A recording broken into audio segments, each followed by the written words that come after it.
Alhamdulillahi Rabbil Alamin. Wa bihi nasta'inu ala umuri dunya waddin. Asyhadu an la ilaha illallah wahdahu la syarika lah. Wa asyhadu anna Muhammadan abduhu wa rasuluh alladzi la nabiyya ba'da, amma ba'du. Allahumma salli ala Muhammad wa ala alihi wa ashabihi wa man tabi'ahum bi ihsanin ila yaumiddin. Allahumma la sahla illa ma ja'altahu sahla wa anta taj'alul hazna idza syi'ta sahla. Allahumma bika asbahna wa bika amsayna wa bika nahya wa bika namutu wa ilaikan nusyur. Alhamdulillah, segala puji hanya milik Allah. Pagi hari ini Allah masih hadirkan iman dalam jiwa kita. Allah masih tanamkan iman dalam hati kita sehingga kita bisa berangkat dari rumah menuju ke masjid. Karena kalau ada orang yang melangkahkan kaki dari rumah menuju ke masjid, itu sebagai ciri bahwa dia adalah orang-orang yang beriman.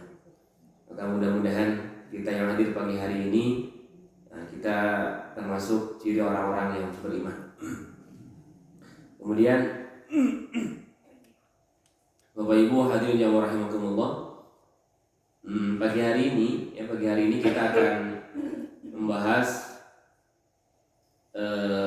lanjutan di pertemuan yang kapan saya lupa begitu ya. Tapi seingat saya dulu pernah membahas tentang ini gitu ya, tentang kitab Qawaidun Nabawiyah ya. Jadi kitab Qawaidun Nabawiyah yaitu kaidah kenabian ya, kaidah kenabian. Dulu tema yang saya bahas itu adalah kaitan dengan al-halalu bayyinun wal haramu bayyinun wa bainahuma musyabbahatun. Yang halal itu jelas, yang haram jelas, wa bainahuma musyabbahatun, di antara keduanya ada perkara-perkara yang syubhat. Itu seingat saya dulu yang pernah saya bahas waktu menggantikan Ustadz Mutik ya, Ustadz Mutik. Nah, hari ini saya menggantikan Ustadz siapa nih? Ustadz Dede. Ustadz Dede kemana? Oh, lagi sakit ya. Baik, semoga Allah berikan kesembuhan kepada beliau. Jadi Bapak Ibu, kita akan membahas ada dua kitab, sebetulnya ini ada dua jilid ya. Jadi kitab ini ada dua jilid. Jilid yang pertama judulnya itu adalah Qawaidul Qur'aniyah. Ya. Jadi Qawaidul Qur'aniyah, kaidah Quran. Gitu, kaidah Quran. Nah, jilid yang kedua ini namanya Qawaidun Nabawiyah, kaidah kenabian yang berisi tentang hadis semua. Jadi kalau kaidah Qur'aniyah itu berisi tentang kaidah Quran ya, yang ini harus kita ketahui tentang kaidah Quran, karena kaidah Quran itu sangat aplikatif dalam kehidupan kita sehari-hari ya, gitu. Nah, jilid yang kedua ini judulnya adalah Qawaidun Nabawiyah, kaidah kenabian, yang dia berbicara atau berisi tentang kaidah hadis ya, gitu. Baik. Nah, pertemuan hari ini atau pagi hari ini itu kita akan bahas hadis yang kedua, yaitu ciri orang yang Allah kehendaki kebaikan ya, ciri orang yang Allah kehendaki kebaikan. Ini hadisnya. Saya yakin Bapak Ibu sudah hafal hadisnya ya. Pendek yang mana hadisnya? Yang mana hadisnya, Bu?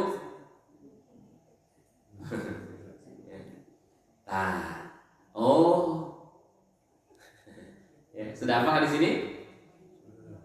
Man yuridillahu bihi khairan yufaqihu fid din. Ya, yufaqihu fid din. Ini kaidah ya, kaidah kenabian. Ini potongan hadisnya ini. Man yuridillahu bihi khairan, siapa yang Allah kehendaki khairan, kebaikan ya, yufaqihu fid din, maka Allah akan fahamkan dia dalam urusan agama ya. Ini hadisnya ada dalam kitab Sahih Bukhari ya. Bahkan kalau yang belum hafal baca sekarang juga langsung hafal Bu ya. Sok benar. Ya. Komite percantan sampai awas Bu. Bapak Ibu diawas.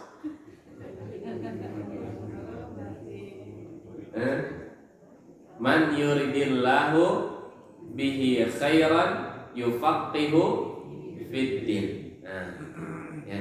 Hebat Bapak Ibu langsung hafal nih. Jadi siapa yang Allah kehendaki kebaikan, maka Allah akan fahamkan dia dalam urusan agama. Kelengkapan hadisnya seperti ini. Ini lengkap hadisnya. Ya. Ini saya coba sebutkan dengan sanadnya.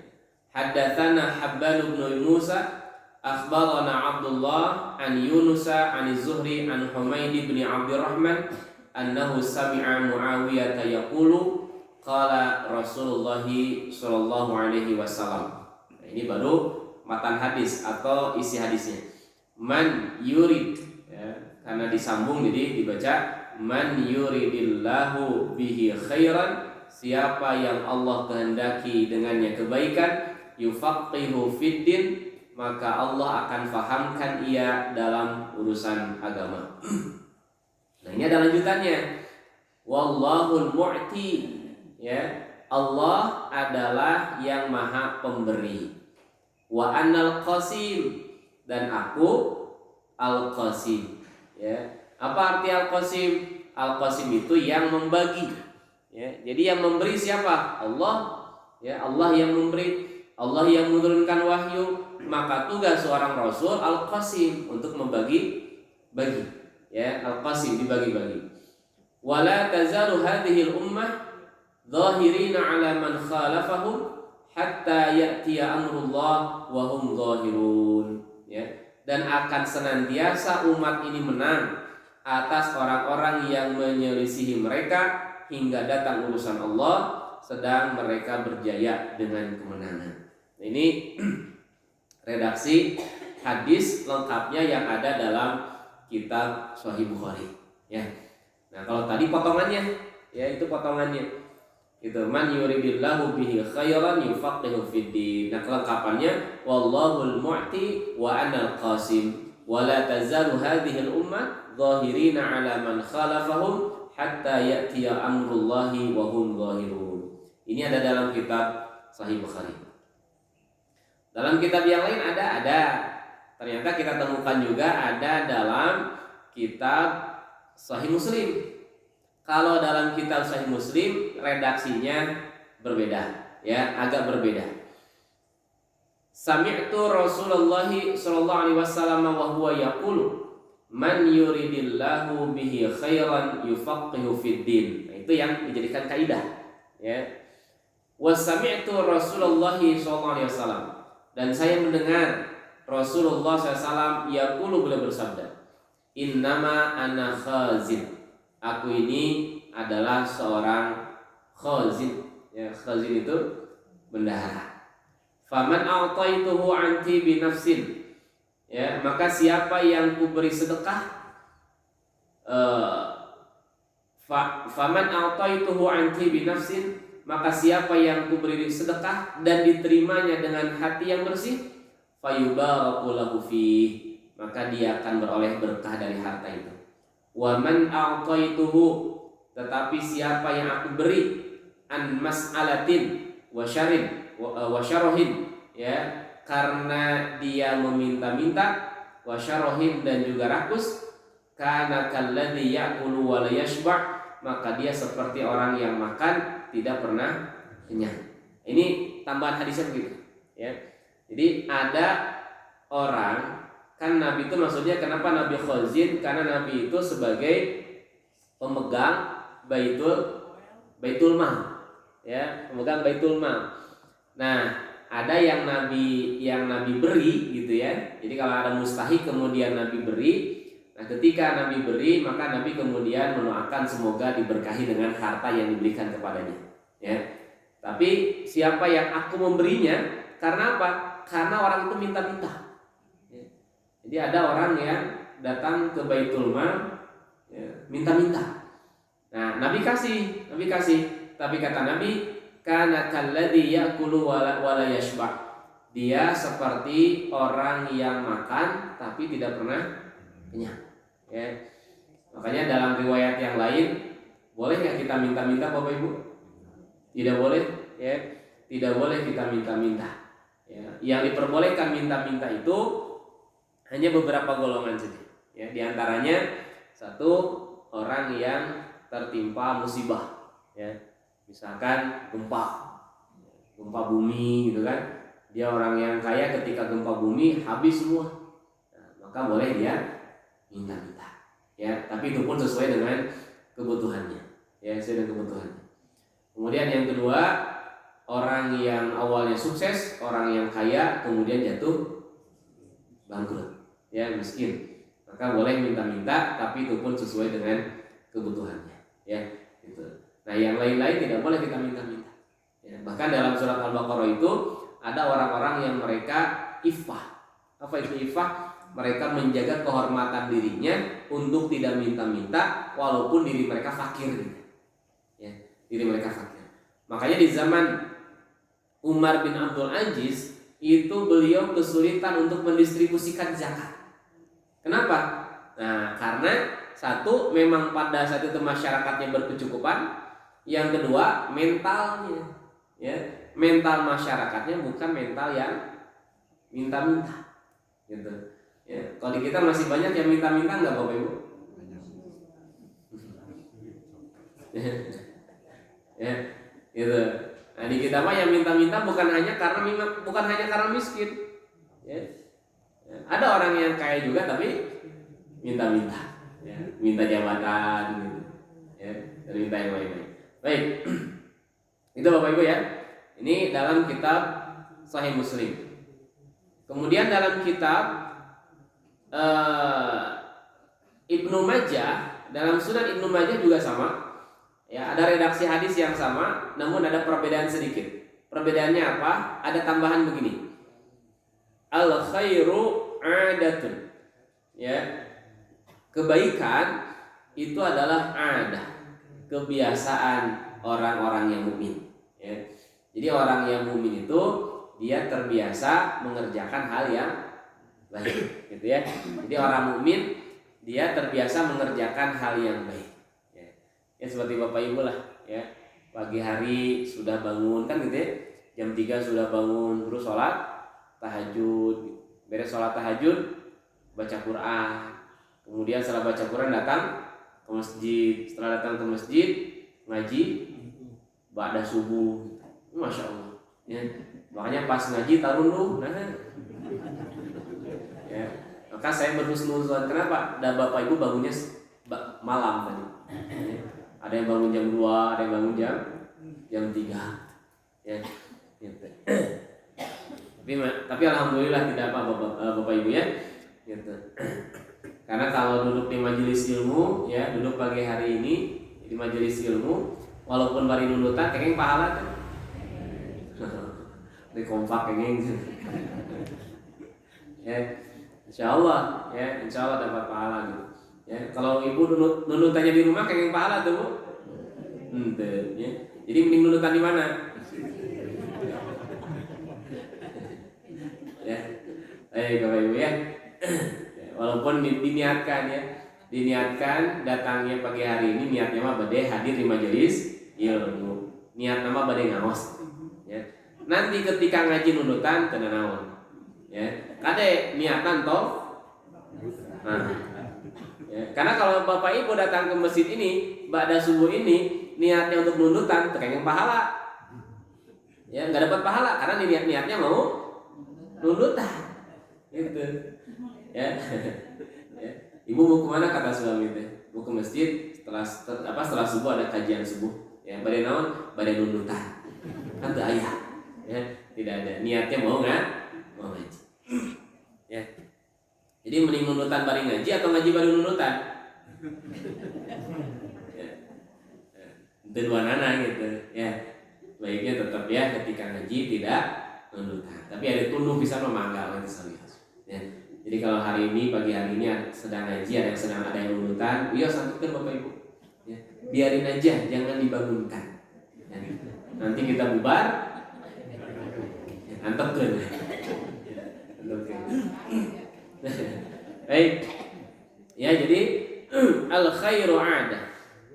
kebaikan itu adalah ada, kebiasaan bagi orang-orang yang beriman. Ya, jadi orang-orang yang beriman itu mereka biasa mengerjakan kebaikan-kebaikan. Jadi melekat dalam dirinya mengerjakan kebaikan. Itu orang yang beriman. Ya. Wa syarrul lajadah, dan keburukan adalah permusuhan. Nah, baru ini redaksi yang sama. Wa man yuridillahu bihi khairan yufaqihu fiddin. Ya. Dalam kitab yang lain, ya, ini saya coba keluarin dulu di hadis-hadisnya. Dalam Musnad Imam Ahmad, ya, dalam Musnad Imam Ahmad juga sama, ada hadis yang sama, redaksi yang sama, namun ada perbedaan sedikit. Ya, an Rasulillahi sallallahu alaihi wasallam syai'an wa yaqulu haula'il kalimati qallama yad'uhunna aw yuhadditsu bihinna fil jum'i 'anil nabi sallallahu alaihi wasallam. Langsung dari Nabi sallallahu alaihi wasallam beliau bersabda, man yuridillahu bihi khairan yufaqihu fiddin. Siapa yang Allah kehendaki kebaikan, maka Allah akan fahamkan dia dalam urusan agama. Tambahannya apa? Tambahannya begini. Wa inna hadzal mal hulwun khadir. Kata Nabi SAW. Sesungguhnya harta ini hulwun, sesuatu yang manis, ya. Halawah itu manis. Hulwun manis, ya. Itu. Jadi di orang Arab itu suka menyebut halawah itu kalau ada makanan yang manis. Ya, jadi harta ini, kata Nabi, wa inna hadzal mal, harta ini hulwun, manis sekali. Khadirun, hijau. Ya. Bapak Ibu kalau misalkan datang ke sebuah tempat kemudian pemandangannya hijau, enak nggak? Nah, ketika Bapak Ibu lihat harta hijau nggak? Hijau. Oh ya. Kata harta semua. Ya. Gitu. Khadirun.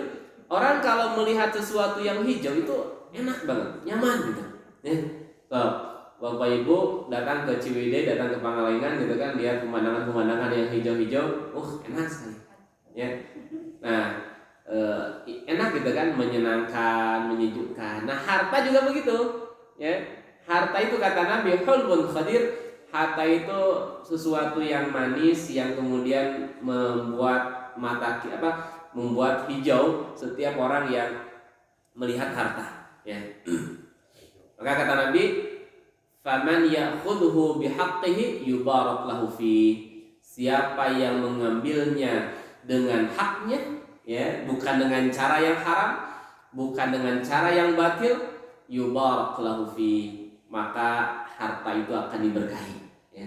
Jadi harta itu akan berkah Bapak Ibu kalau harta yang kita ambil, harta yang kita dapatkan itu dengan cara haknya, ya, bukan dengan cara yang batil.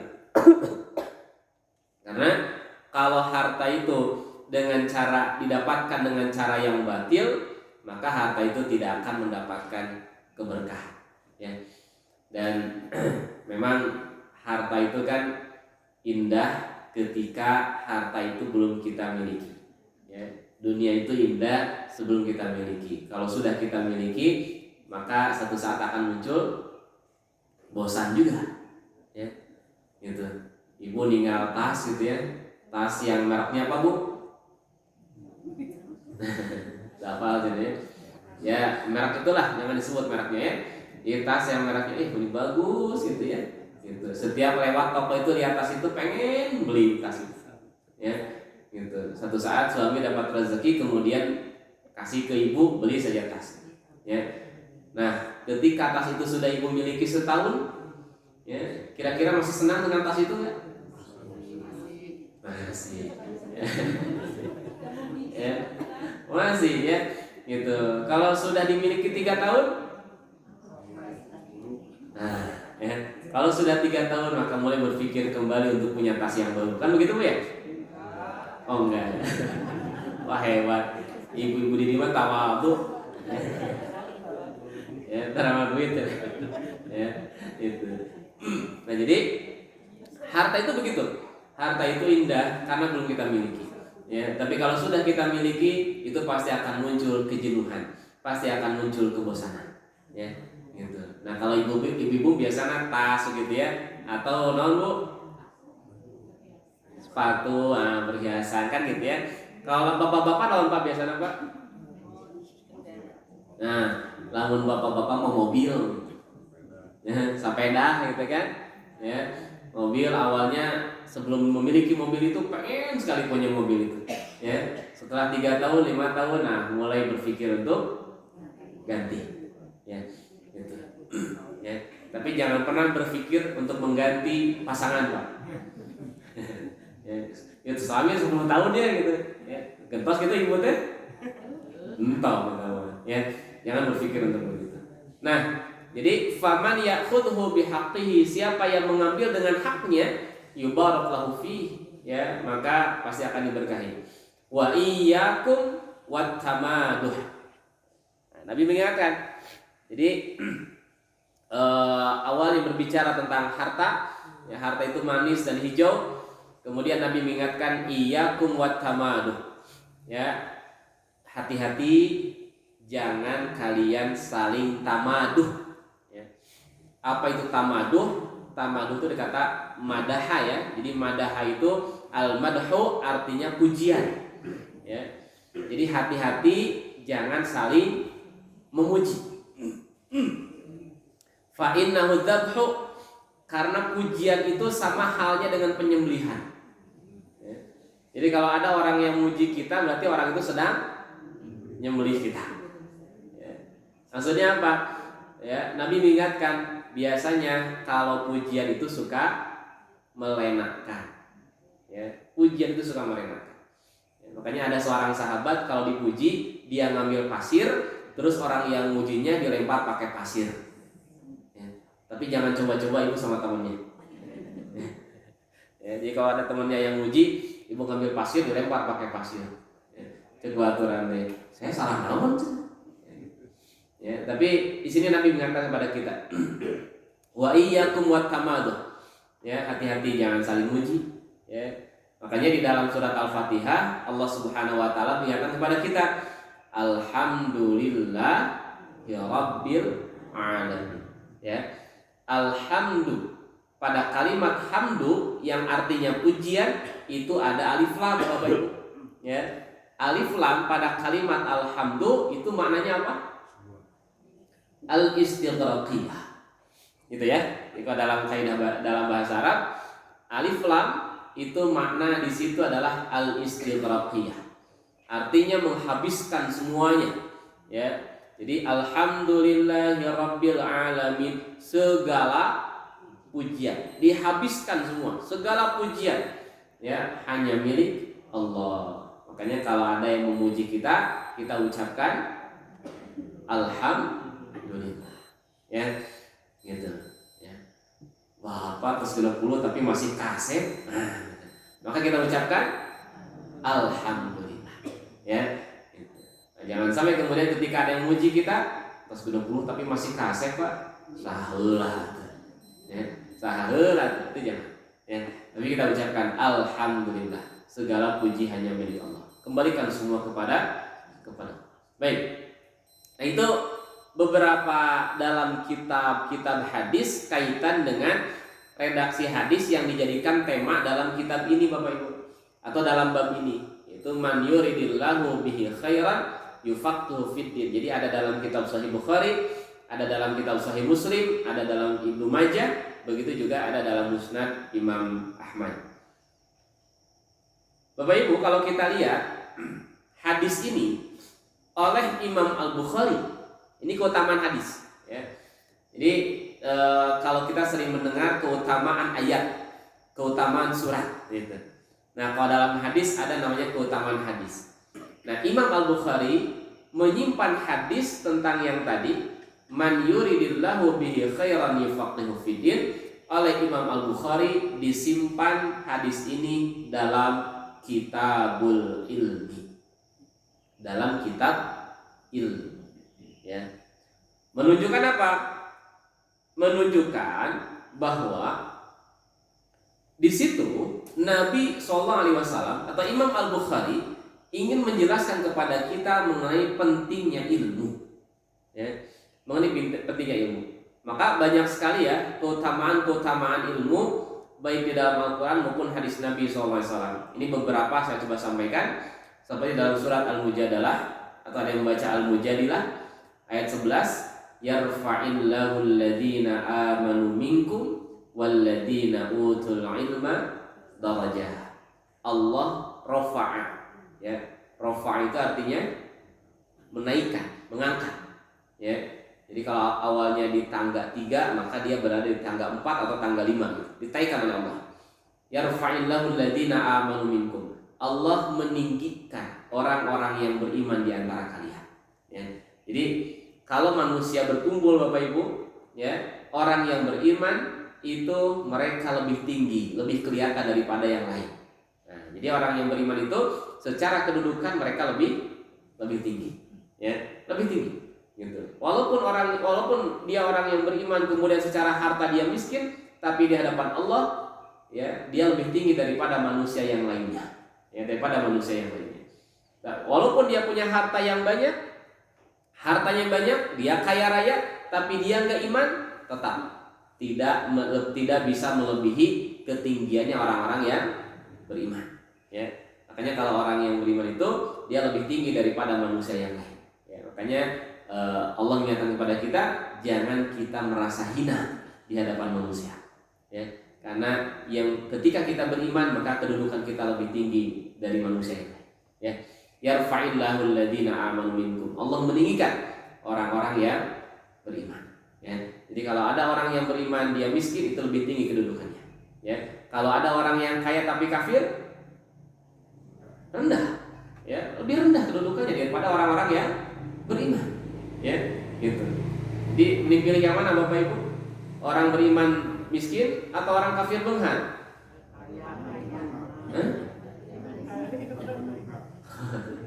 Ya, ternyata pilihannya yang ketiga, ya.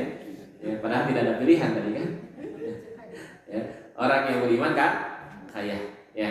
Dengan beriman itu derajat kita kedudukan lebih tinggi.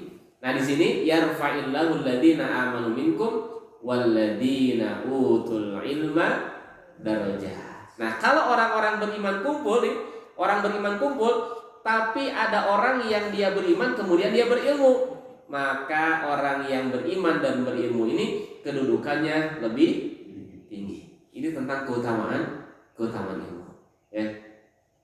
Kemudian juga dalam surah Thaha, ya, ayat 114, ya, sebuah doa yang diajarkan kepada kita, waqul, dan katakanlah, Rabbi zidni ilman, ya Allah tambahkan kepadaku ilmu, ya. Dari Malik ia berkata, sami'tu Zaid bin Aslam, saya mendengar Zaid bin Aslam ketika beliau membaca ayat di dalam surat Yusuf ayat 76, narfa'u darajatim man nasya, bukan minnya, man nasya, kami akan tinggikan derajat-derajat orang-orang yang kami kehendaki. Nah, kata Zaid bin Aslam, yang dimaksud dengan tingginya derajat itu apa? Qala bil ilmi, dengan ilmu, ya, dengan ilmu. Ini tentang keutamaan ilmu. Dalam riwayat yang lain, ya, wa dzukira 'anil Auza'i qala ja'a rajulun ila Ibnu Mas'ud, ada seseorang datang menemui Ibnu Mas'ud, faqala, kemudian ia bertanya, ya Aba Abdurrahman, wahai ayah Abdurrahman, ayul a'malu afdal, amal yang bagaimana yang paling utama itu, ya. Qala, Ibnu Mas'ud mengatakan, al-ilmu, ilmu, ya. Tsumma sa'alahu, kemudian ia bertanya lagi, ayyul a'malul afdal, ya, ayyul a'mali afdal, amal yang bagaimana yang paling utama itu? Qala al-ilmu, dengan ilmu. Kemudian dia berkata, ana as'aluka an afdalil a'mal wa anta taqulu la al ilm, ya, setiap saya bertanya tentang amal yang paling utama, amal yang paling afdal, engkau selalu menjawab ilmu. Kemudian Ibnu Mas'ud mengatakan, waiha, celaka engkau. Kenapa? Inna ma'al ilmi billahi yanfa'uka qalilul amal wa kathiruhu. Sesungguhnya dengan ilmu Allah akan mendatangkan manfaat kepadamu, baik qalilul amal wa kathiruhu, baik sedikit maupun banyak. Ya. Wa ma'al jahli billah la yanfa'uka qalilul amal wala kathiruhu. Dan ketika engkau jahil, ketika engkau tidak berilmu, ketika engkau bodoh, maka tidak akan memberikan manfaat bagimu, ya, baik amalnya sedikit maupun banyak. Ini tentang keutamaan ilmu, Bapak Ibu. Ya. Jadi hadirnya Bapak Ibu pagi hari ini dalam rangka apa? Dalam rangka mencari ilmu, ya. Gitu. Tapi ingat Bapak Ibu, tujuan kita mencari ilmu bukan hanya sekedar menambah wawasan. Oh iya, saya tahu, bukan hanya sekedar menambah wawasan, tapi mencari ilmu itu ada target yang diinginkan dari kita mendapatkan ilmu. Apa itu? Sebagaimana pernyataan Abdullah bin Mas'ud. Kata beliau, laisal ilmu bikathratir riwayah. Ilmu itu bukan hanya sekedar banyak menghafal riwayat. Ya, bukan hanya sekedar banyak menghafal riwayat. Walakinnal ilma al-khasyah. Akan tetapi ilmu itu menghadirkan rasa takut kepada Allah. Ini, ya. Apakah dengan kita semakin banyak ilmu, semakin takutkah kita kepada Allah, atau justru malah kita semakin sombong? Kalau dengan banyak ilmu kita semakin sombong, maka kita evaluasi kaitan dengan ilmu kita. Karena seharusnya mencari ilmu, mendapatkan ilmu, bertambahnya ilmu itu bertambah rasa takut kita kepada Allah. Satu lagi, ya. Wa qala Ibnu Uyainah fi qoulihi ta'ala wa ja'alani mubarakan aynama kuntu. Ya, dan dia menjadikan aku diberkahi aynama kuntu, di mana saja aku berada. Ya. Nah, ini tafsirnya, kata beliau, kata Ibnu Uyainah, maksudnya adalah muallimanil khair, ya, orang yang mengajarkan kepada manusia akan kebaikan. Maksudnya muallim, ya. Muallim itu artinya apa? Artinya pengajar, guru. Ya. Makanya ada kitab, ya, ada satu kitab namanya Ar-Rasul Al-Muallim. Rasul itu adalah seorang guru, ya, seorang pengajar, seorang muallim, gitu ya. Gitu. Ini tentang keutamaan ilmu. Makanya kembali ke bahasan kita, kenapa Imam Al-Bukhari menyimpan hadis ini dalam Kitabul Ilmi, ya, kitab ilmu. Menunjukkan apa? Menunjukkan kalau ingin menjadi orang yang Allah kehendaki kebaikan kepada kita, maka jangan berhenti untuk terus mencari ilmu, ya, gitu. Nah, sehingga ada hadis yang lain yang mengatakan bahwa utlubul ilma minal mahdi ilal lahdi. Cari ilmu, ya, dari mulai dilahirkan, ya, sampai masuk liang lahat. Tidak ada kata berhenti untuk mencari ilmu, ya. Bapak Ibu hadir di majelis ilmu sehari berapa kali? Sehari sekali, ya. Tapi Masya Allah, ya, berarti Bapak Ibu mah setiap hari mencari ilmu, ya, karena kajian subuh lagi tiap hari, ya. Masya Allah, ya. Baik. Nah, kalau kita lihat secara aspek bahasa, ya, man yuridillahu bihi khairan, siapa yang Allah kehendaki khair. Apa itu khair? Khair di situ maknanya adalah manfaat. Wa huwa diddus syarr, ya, kebalikan dari keburukan. Ya, jadi al khair itu maknanya kebalikan dari asyar, syarrun, keburukan. Kemudian yufaqihu, ya, yufaqihu. Apa itu yufaqihu? Yaj'aluhu faqihan fid din, yaitu dia menjadikannya faqih, ya, dalam agama. Wal fiqhu lughatan, ya, fikih secara bahasa atau faqih itu maknanya adalah al-fahmu, ya, maknanya adalah faham, ya. Jadi yufaqihu itu kalau secara bahasa maknanya adalah Allah fahamkan dia, ya, Allah fahamkan dia. Makanya yang namanya fikih itu artinya pemahaman, ya, fikih itu pemahaman, gitu. Sehingga Ya karena dia pemahaman, setiap orang punya pemahaman yang berbeda, ya punya pemahaman yang berbeda. Makanya kalau kita belajar fikih atau kita membahas fikih itu biasanya tidak lepas daripada ikhtilaf, ya tidak lepas daripada perbedaan, ya tidak lepas daripada perbedaan. Ya. Kenapa? Karena pemahaman fikih. Ya. Contoh misalnya, ya. Dalam perkara sholat. Ini yang sederhana saja dalam perkara sholat. Bapak Ibu, Nabi itu kalau takbir tangannya sejajar dengan apa? Dengan bahu atau dengan dua telinga?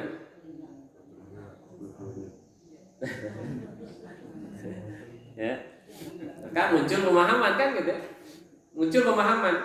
Karena memang ada dua hadis. Ya, ada dua hadis yang menjelaskan bahwa Nabi SAW itu kalau beliau takbir, tangannya sejajar dengan kedua telinganya.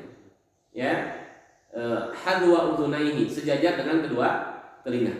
Dalam hadis yang lain, hadwa mankibaihi, sejajar dengan kedua pundaknya. Nah, dengan kedua pundaknya. Jadi pemahaman kita bagaimana? Pemahaman kita takbir itu boleh sejajar dengan dua telinga, boleh sejajar dengan dua pundak, kan begitu pemahamannya. Itu pilihan, ya. Tapi ada yang memahami bukan begitu, ya. Hadisnya dua, Nabi itu tangannya sejajar dengan dua telinganya, hadis yang lain sejajar dengan dua pundaknya. Maksudnya apa? Maksudnya lihat dari aspek, dari sisi yang mana si sahabat itu menyampaikan. Jadi kalau sahabat itu menyampaikan, Nabi itu ketika beliau sedang takbir gitu ya, Allahu Akbar, tangannya sejajar dengan kedua pundaknya. Kenapa? Karena sahabat itu melihat tangan dari aspek yang bawah. Gitu ya. Sedangkan yang sahabat yang lain yang mengatakan Nabi SAW itu ketika takbir tangannya sejajar dengan kedua telinganya karena dia lihat sisi yang atas, ya. Makanya sebetulnya takbir itu, ya, ketika takbir tangan kita yang atas sejajar dengan telinga, yang bawah sejajar dengan begitu. Pemahamannya begitu, ya. Jadi yang bawah sejajar dengan pundak, ya, yang atas sejajar dengan telinga. Ya. Jadi memahaminya sebenarnya begitu. Ya, itu fikih itu begitu, ya. Jadi al-fiqhu itu al-fahmu. Ya, sehingga tidak boleh ketika kita takbir melebihi dua telinga, itu tidak boleh. Ya. Allah, ya, mentang-mentang Bapak gagah gitu ya. Allah Akbar. Ya. Tapi ada juga Bapak Ibu yang ketika takbir pelit pisan.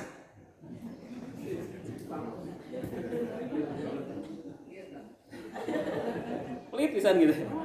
Ya. Ada yang begini gitu. Ya. Nah, seharusnya yang bagian atas sejajar dengan dua telinga, yang bagian bawah sejajar dengan dua pundak. Gitu. Harus itu di sana sejajar atau bertolak belakang? Apa? Terjemahannya harus sejajar. Bukan bertolak belakang. Maksud bertolak belakang itu gimana? Menghadap bertolak belakang yang bawah atau telinga. Ada yang memahami di situ hadwa itu sejajar. Ya, sejajar dengan dua telinga, dengan sejajar dengan dua pundak. Ya. Pasti bertolak belakang kan? Ya pasti bertolak belakang. Ya. Ada yang takbirnya begini? Ada gitu Pak? Ya. Oh, ya, emang ada juga yang takbirnya begini. Allah gitu ya. Nah, memang seharusnya ini telapak bagian depan ke depan. Telapak tangan bagian depan tuh mengarah ke depan, ya. Gitu. Coba dalam aspek lugah atau aspek bahasa, hazwa, ya.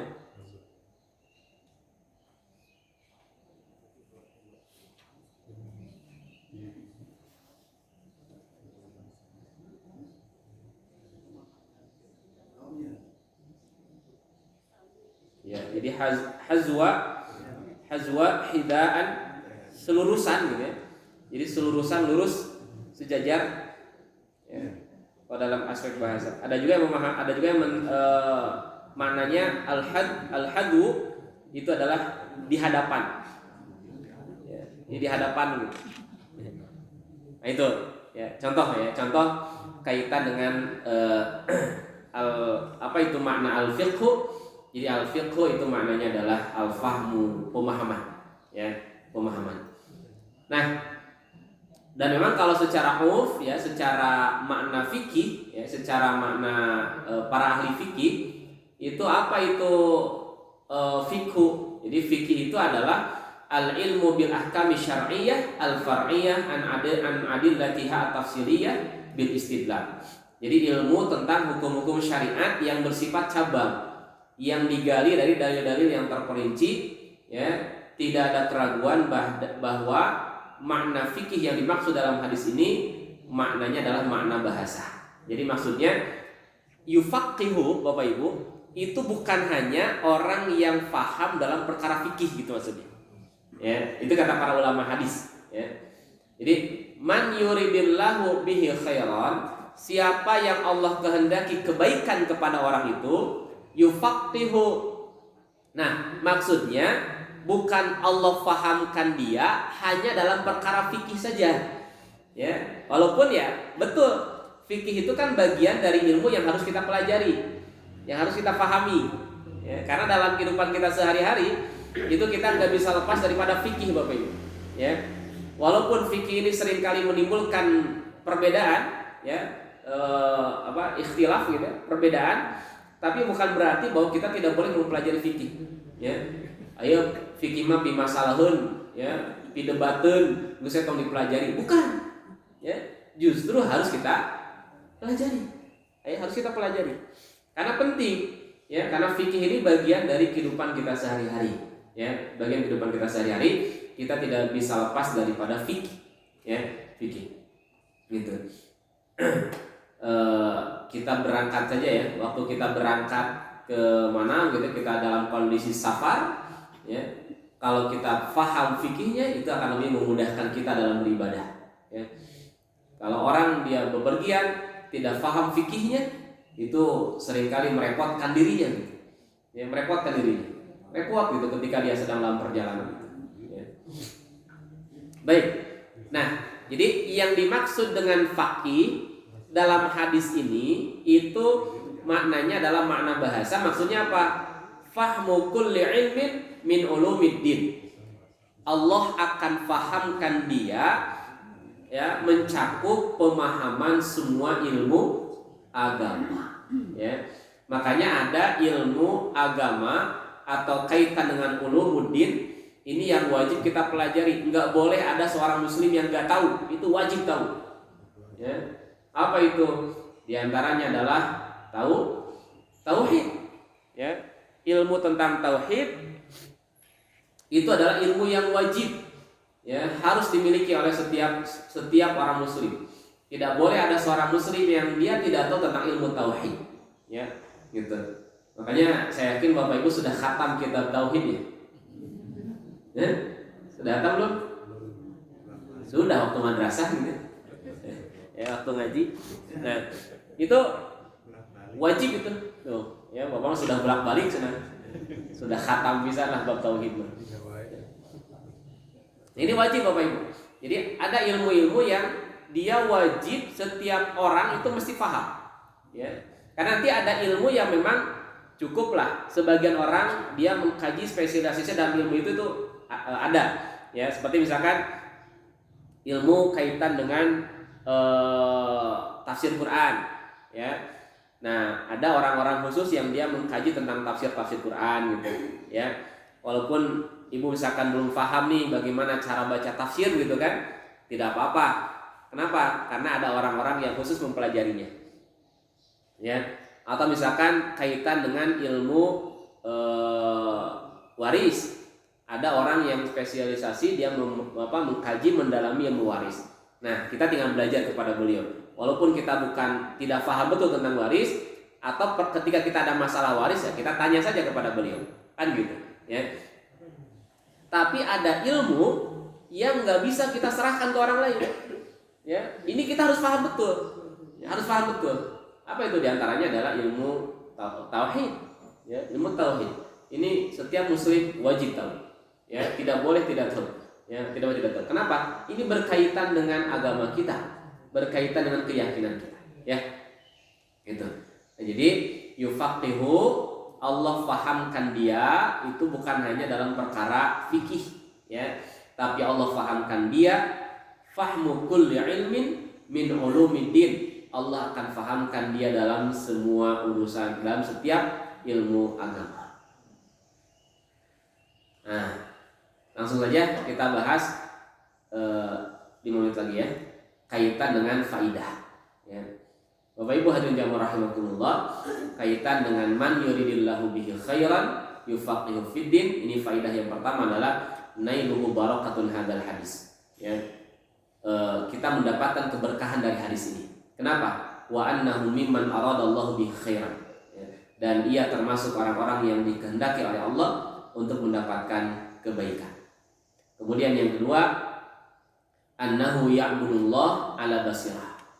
Kenapa orang yang berilmu itu Allah kehendaki kebaikan kepada orang itu? Karena annahu ya'budullah ala basirah. Orang itu dia beribadah kepada Allah ala basirah. Basirah itu apa Bapak Ibu? Ya, basirah itu kalau kita terjemah penglihatan. Ya, jadi melihat. Nah, ada orang yang dia beribadah tapi tidak sesuai dengan basirah. Ya, nggak ada landasan ilmunya, dan Allah sangat menghendak dan Allah akan mendatangkan kebaikan kepada seseorang ketika dia beribadah berdasarkan basirah, berdasarkan pemahaman, ya, pemahaman yang berdasarkan ilmu, ya. Sehingga ketika kita beribadah itu, ya, ketika kita beribadah tidak hanya sekedar ikut-ikutan. Ya, kenapa Anda melakukan itu? Ada batur geng ngerjakeun we. Ya. Ada orang yang misalkan ada tetangga ngamalkeun sholat 100 rakaat di malam tertentu gitu. Ya. Kita teh ikutan gitu. Ya, kan bagus ini banyak 100 rakaat. Ya. Bukan masalah itu. Tapi berdasarkan basirah atau tidak? Ya, berdasarkan ilmu enggak apa yang kita lakukan? Ya. Gitu Bapak Ibu. Ya, jadi faidah hadis ini, orang yang Allah kehendaki khairan, kenapa orang itu Allah kehendaki kebaikan? Karena orang itu mengerjakan sesuatu, dia beribadah kepada Allah berdasarkan ilmu. Ya. Fi kulli ma ya'ti wa yadar. Dia faham apa yang mesti dia kerjakan, apa yang mesti dia jauhi, dia paham. Ya. Jadi beribadahnya itu berdasarkan ilmu.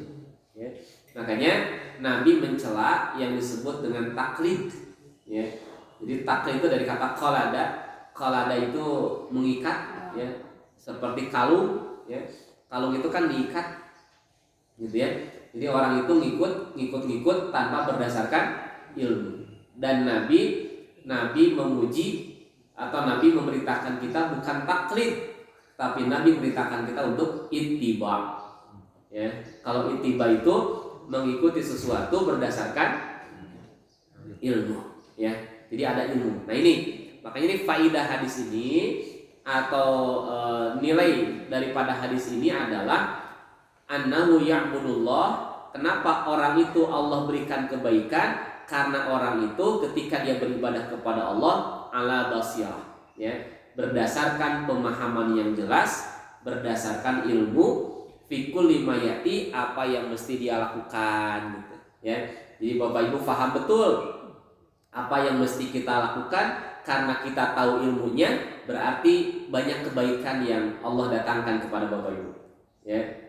Dan kemudian kita meninggalkan nih, mana yang mesti kita tinggalkan, ya. Apa yang mesti kita jauhi, ya, yang mesti kita jauhi, kita tahu ilmunya. Oh, ini boleh kita kerjakan. Oh, ini nggak boleh kita jauhi, gitu. Tidak kita kerjakan. Nah, itu orang itu basirah, ya, dia mengerjakan sesuatu berdasarkan pemahaman yang jelas, berdasarkan ilmu, sehingga Allah hadirkan khairan, Allah hadirkan kebaikan, ya. Gitu. Maka evaluasi, kita mesti evaluasi setiap ibadah yang kita lakukan, amal yang kita lakukan, ini berdasarkan ilmu atau tidak. Ya. Jangan hanya sekedar ikut-ikutan. Ya. Anu penting mah rame miluan weh. Ya. Tidak begitu. Nah kemudian faidah hadis ini juga menjelaskan kepada kita, man yuridillahu bihi khairan yufaqihu fiddin nailuhu thawab al-'azim fi ta'limil khalqi. Ya. Orang itu akan mendapatkan pahala yang besar fi ta'limil khalqi karena dia mengajarkan kepada manusia, ya. Wa tabsirihim bidinihim, ya, dan mengembangkan ilmunya untuk mengajar dan menyampaikan, ya. Nah ini, jadi di sini faidah yang ketiga dari hadis ini, Allah memberikan keberkahan, Allah akan berikan kebaikan yang banyak, Allah akan berikan pahala yang banyak kepada orang yang mengajarkan ilmu kepada manusia, ya. Mengajarkan ilmu kepada manusia. Tadi saya sampaikan Nabi SAW itu mu'allim, beliau seorang guru, ya, seorang guru. Makanya guru itu pahalanya besar Bapak Ibu, ya, walaupun gajinya besar gitu. Besar alhamdulillah, ya, gitu. Jadi keikhlasan, ya, keikhlasan seorang guru itulah yang akan melahirkan anak-anak yang terdidik, ya, keikhlasan seorang guru. Jadi ketika kita ngajar itu butuh keikhlasan, ya. Jadi ketika kita menyampaikan kebaikan butuh keikhlasan, ya. Ini Bapak Ibu. Nah, bagaimana Nabi SAW itu, beliau 23 tahun mampu melahirkan generasi-generasi yang luar biasa, ya. 23 tahun, 13 tahun di Mekah, 10 tahun di Madinah. Ketika Nabi wafat, ini jariyah ilmunya Masya Allah luar biasa, ya. Baik,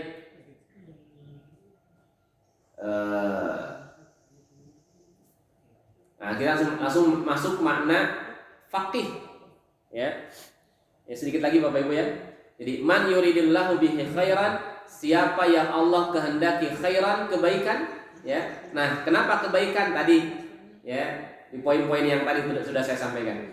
Nah, kemudian yufaqihu, Allah akan faqihkan dia. Allah akan fahamkan dia. Nah, makna faqih, makna faham atau makna faqih di hadis ini itu ada beberapa makna. Seperti dikata Ibnu Umar. Qala Ibnu Umar berkata, innamal faqih az-zahidu fid dunya ar-raghibu fil akhirah. Ya. Faqih itu apa? Faqih itu ternyata Bapak Ibu bukan hanya sekedar pemahaman. Tapi faqih itu adalah orang yang zuhud di kehidupan dunia, ar-raghibu fil akhirah. Senang dengan kehidupan akhirat. Ya. Bapak Ibu masuk ke sini enggak?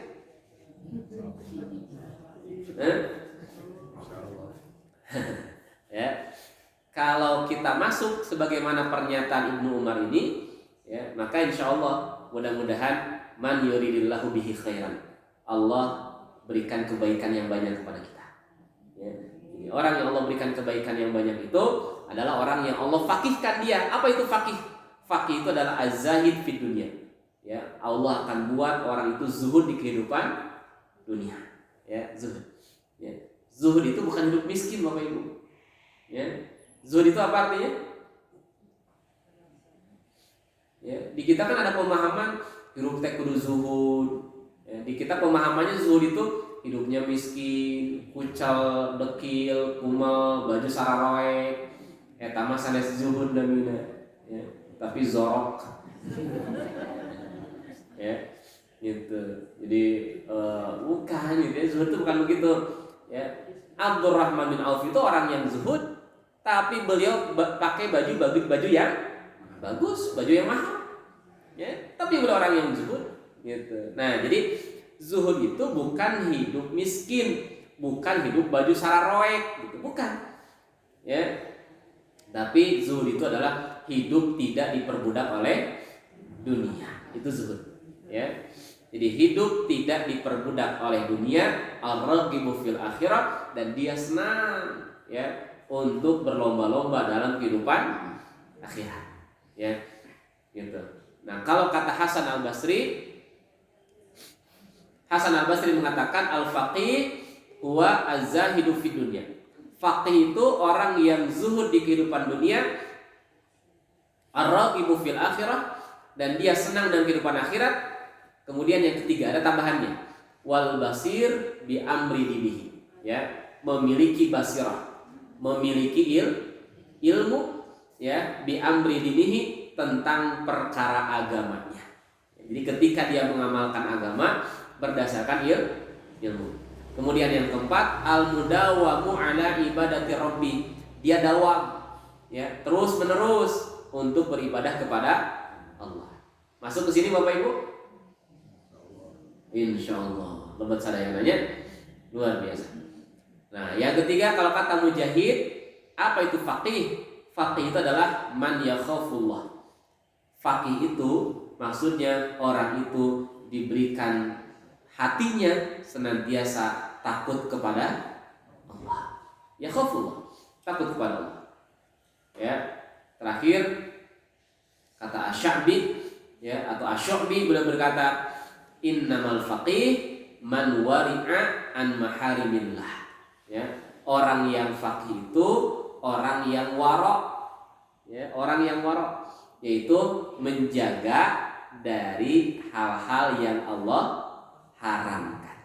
Ya, jadi menjaga hal-hal yang Allah haramkan, baik itu makanan, gitu kan, menjaga untuk tidak memakan hal-hal yang Allah haramkan, atau juga perbuatan, ya, menjaga dari perbuatan-perbuatan yang Allah haramkan.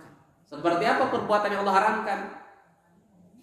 Namimah, ya, ngadu domba, ya, kemudian al-ghibah, ya, membicarakan keburukan orang lain, ya.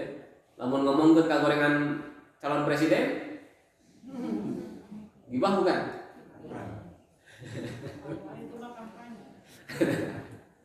Ya, udah kampanye gitu ya. Ya, memang kalau harus kita hadirkan, yang harus kita hadirkan itu adalah kampanye-kampanye yang bisa menghadirkan semangat, ya, untuk berbicara tentang visi dan misi, gitu ya. Bukan mengorek-ngorek keburukan atau aib dari calon pasangan, gitu ya. Kenapa, Bu?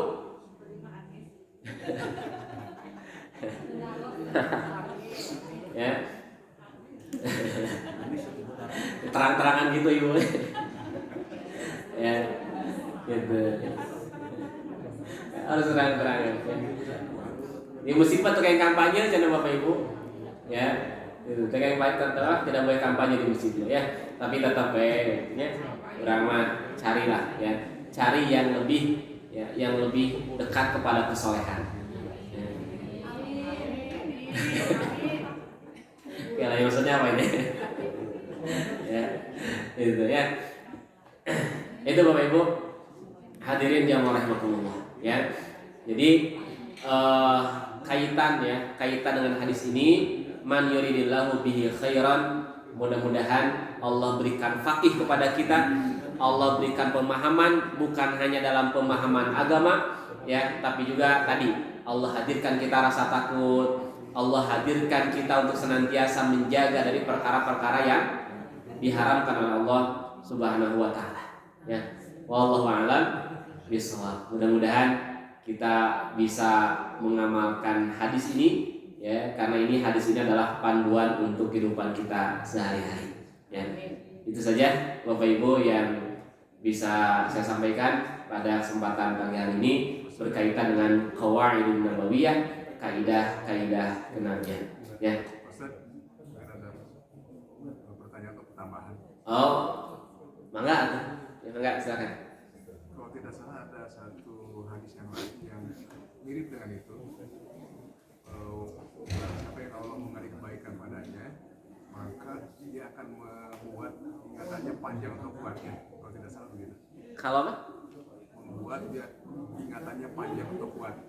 Mungkin hafalannya seperti itu, ada juga seperti itu. Ya, terbukti kan seperti Abu Hurairah kan Pak, ingatannya panjang, banyak meriwayatkan hadis. Kita sebagai anak guru. Redaksi gimana tadi redaksi? lebih seperti lah. Matanya saya ubah. Jadi siapa yang Allah? Tapi awalnya sama. Awalnya sama. Sama. Tapi bukan cuma berpikir, tapi dikuatkan ingatannya. Yang bisa dicari. Siapa yang Allah kehendaki kebaikan, maka Allah akan panjangkan, kuatkan ya. Allah akan kuatkan ingatannya. Ya. Saya belum baca ya. Saya belum baca hadis itu. Nanti saya coba cari hadis tersebut. Karena kalau yang tadi saya keluarkan itu hadis-hadis dalam Kutubus Sittah, ya, Kutubus Sittah. Jadi kitab hadis yang 6. Nah, mungkin barangkali ada di Musnad atau di Musnaf gitu ya, atau Musannif ya, atau di Sunan. Itu nanti saya coba akan cari ya. Gitu. Salah Rasulullah pernah mendoakan Ibnu Abbas yang saja. Ya Allah, pakaikanlah anak ini dengan agamanya. Dan ternyata memang beliau jadi ahli tafsir yang terkenal. Betul. Ya. Maka jadi referensi para senior sahabat yang lainnya. Betul.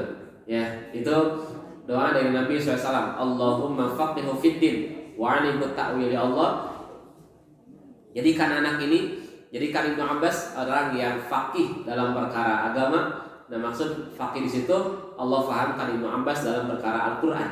Ya, dalam perkara Al-Qur'an. Sehingga Ibnu Abbas itu menjadi panduan para sahabat ketika berkaitan dengan Al-Qur'an, ya. Banyak para sahabat yang ketika dia membaca ayat dia kebingungan, ini maksudnya apa gitu. Ya. Nanya sama Ibnu Abbas. Ibnu Abbas paham itu makna ayat itu, ya. Seperti setan itu akan mendatangi manusia dari arah depan, arah belakang, arah kanan dan arah kiri, gitu.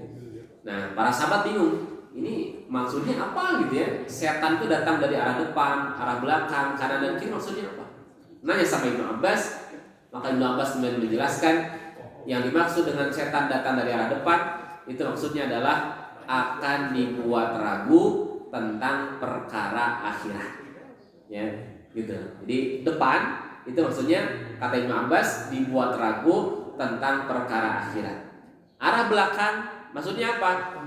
Uradibuhum fi amri dunyahu, akan dibuat kecintaan yang berlebihan ya untuk mencintai dunia. Nah, setan datang dari sebelah kanan maksudnya apa? Usyabbihuhum fi amri dinihim, kata Ibnu Abbas. Ya, kata setan, aku akan buat samar kepada manusia dalam perkara agama. Jadi perkara agama itu dibuat samar. Ya, sudah tidak jelas lagi mana yang halal, mana yang haram, nggak jelas, disamar, gitu, dibuat samar, gitu. Kemudian juga sudah tidak jelas lagi mana yang sunnah, mana yang bid'ah, gitu ya, mana yang baik, mana yang buruk, sudah tidak jelas. Itu maksud setan datang dari sebelah kanan. Kemudian maksud setan datang dari sebelah kiri apa? Nah, kata Ibnu Abbas, maksud setan datang dari sebelah kiri itu maksudnya adalah uzayyinuhum bil ma'asi. Setan itu akan membuat indah, ya, akan menghiasi manusia dengan perbuatan maksiat.